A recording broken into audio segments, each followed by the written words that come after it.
Greetings, yours truly, Chrissy B, Imhotep. It's really good to be back again. I've not posted for a while. A lot of things have happened. We've lost a lot of people within the music industry, in life in general, and some very close people who we know in the community.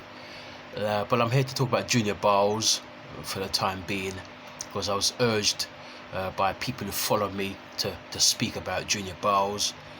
And you know that there was recently some Facebook posts and some posts also on YouTube which documented Junior Byles as a homeless person living rough on the streets. And I've got to address that now and say that Junior Byles, even though he's not well, he hasn't been well for the best part of 40 years, is living in a house. He's got his family around him, he's got his sisters around him, and he's got his daughter around him as well. His father recently passed away.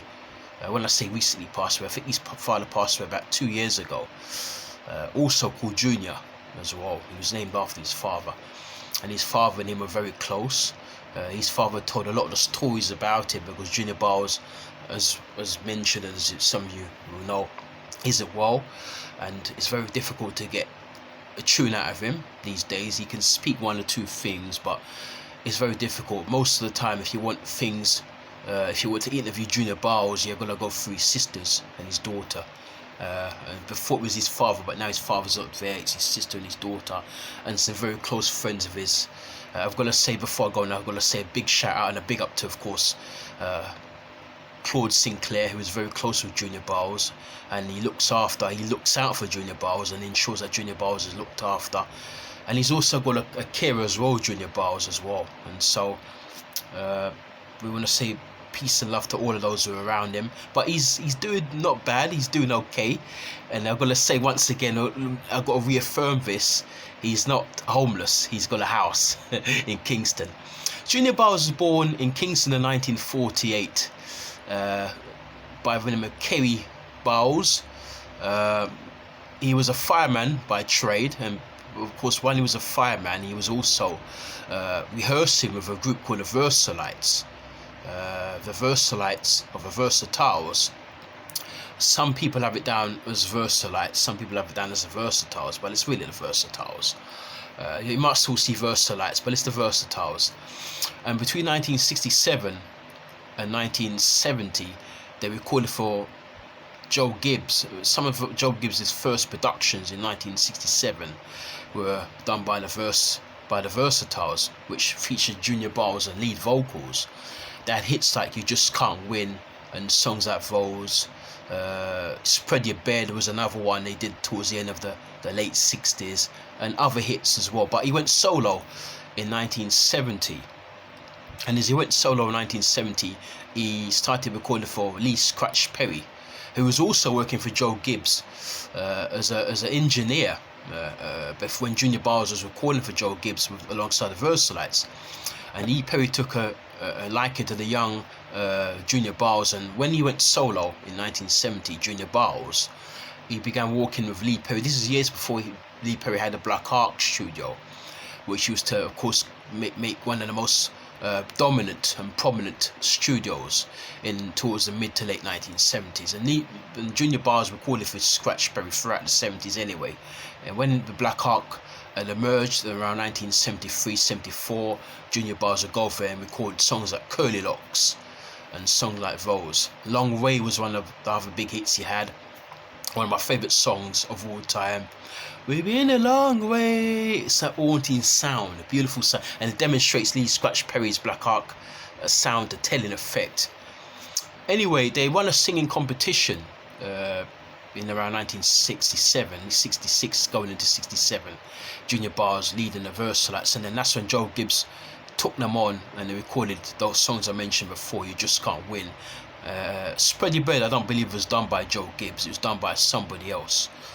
But it was with the Versalites, Junior Byles. And you can hear his lovely high tenor, beautiful voice soaring over the other backing singers. It was really a trademark, absolutely brilliant.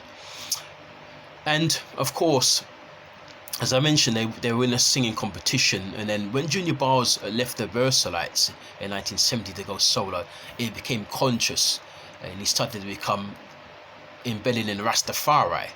And then very soon after, he did songs like Beat Down Babylon, A Place Called Africa for Lee Scratch Perry. And then later on he did Curly Locks, The Long Way. He did songs like Auntie Lulu, and so, and he also did some wonderful covers of standards like Fever, you see, and songs like that for Lee Scratch Perry as well. He also recorded for Winston 90 Holness, one of the other prominent producers in Jamaica, as well as Joe Gibbs. He recorded for Winston 90 Holness, The Observer, and for 90 Holness he did King of Babylon. He also did King of Babylon for Randy's as well, because he recorded for Randy's. He also recorded for Lee Perry at Randy's as well, and he also did that song King of Babylon for Lee Perry as well as for 90. You see, he also did a song on the Dennis Brown rhythm, Rip Them, Rip Them, Jaja, Rip Them, and Can I Feel It? And that was the rhythm on Dennis Brown's Rip Them Jaja. Dennis Brown did Rip Them Jaja for 90. Then of course Junior Byles came and did a song on the same rhythm. Of course he did a song on the same rhythm, Can I Feel It? Excellent song, wonderful roots song, you know. Unfortunately, it was during the 1970s. I was listening to an interview some years ago by the legendary Barrington Spence, who's now living in America, I believe, and he said he did a song for Prince Tony Robinson called. It's a really reminiscent song on the Junior Byles number, which you just mentioned, Curly Locks. What Curly Locks is, then Big U did a wonderful toast over it, Dreadlocks Dread. And apparently, according to what Barrington Spence said, he reckoned that was a song that kind of drove Junior Byles insane, because Junior Byles' Curly Locks should have been in the charts. It was supposed to go in the charts. When I say the charts, not the charts in Jamaica, which was a big hit in Jamaica, but it's meant to come. It was meant to be a worldwide hit. So it was meant to be one of his first crossover song. But what happened was, when Barrington Spence went and done a similar recording, more or less the same song but on a different rhythm for a different label, because of course, Junior Byles did his version for Lee Perry, then Barrington Spence did his version for Prince Tony Robinson.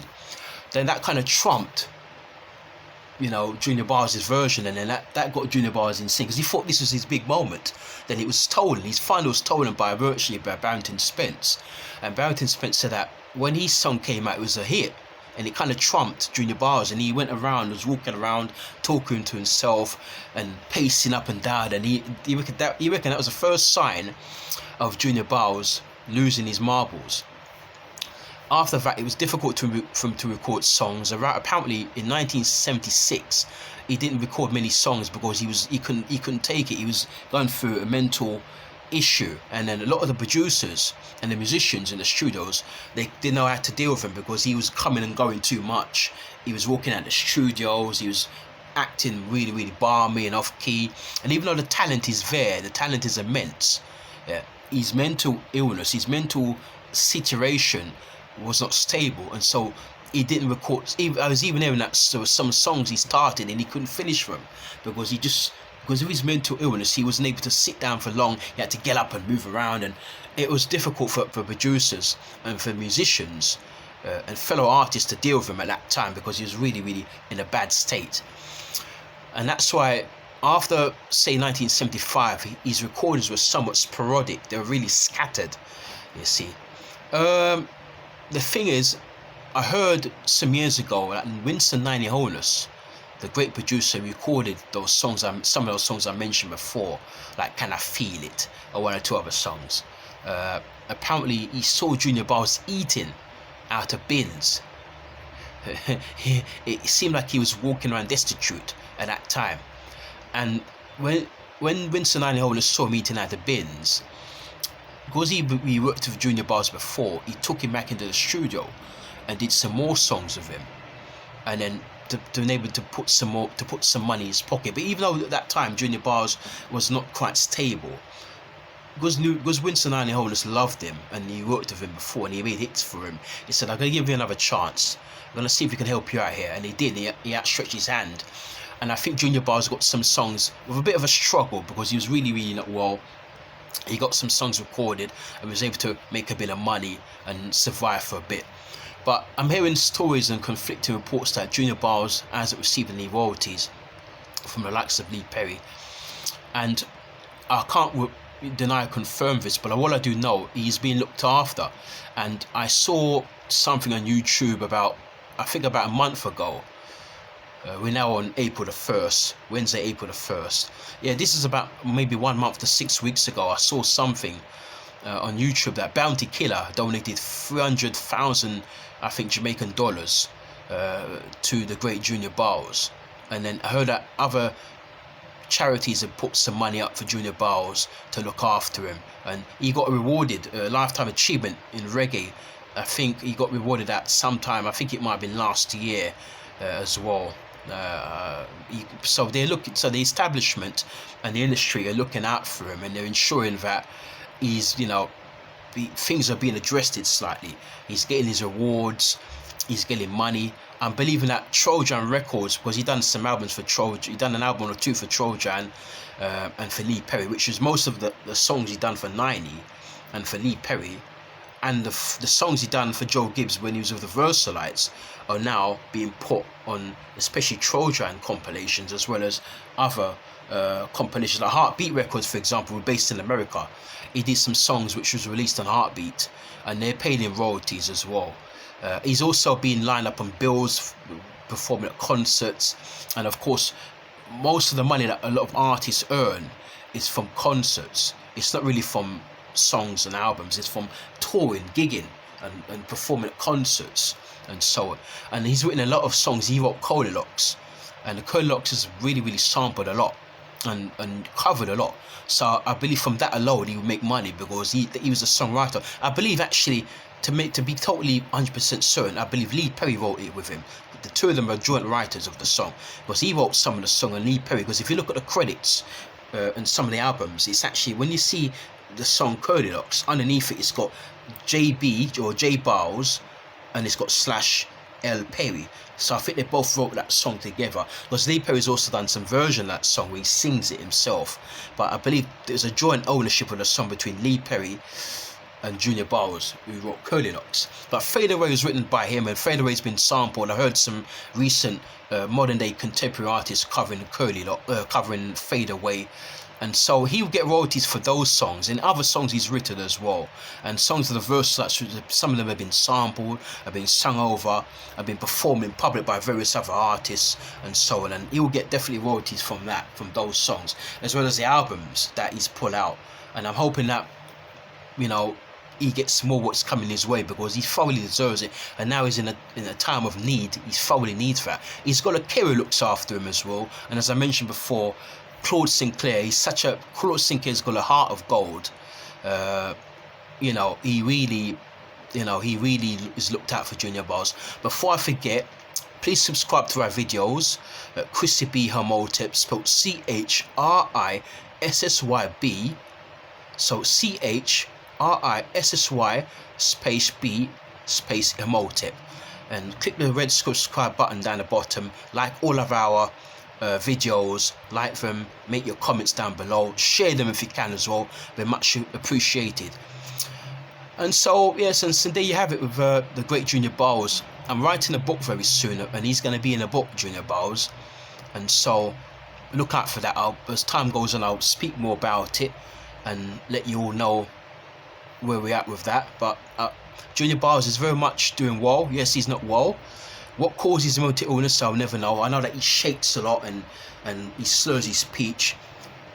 He's now 72 years of age, so he's at that age where he's getting on a bit.